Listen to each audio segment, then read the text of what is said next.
ஒரு வாட்டி யூஸ் பண்ணிட்டு தூர போடாம அதை தவிர்க்கணும். எப்படி தெரியுமா?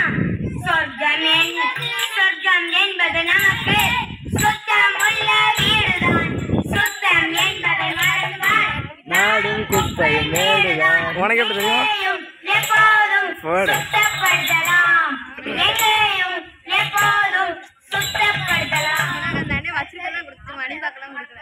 அடுத்து தண்ணீர் தான். கை வலிக்கலாம். அமையாத உலகம்.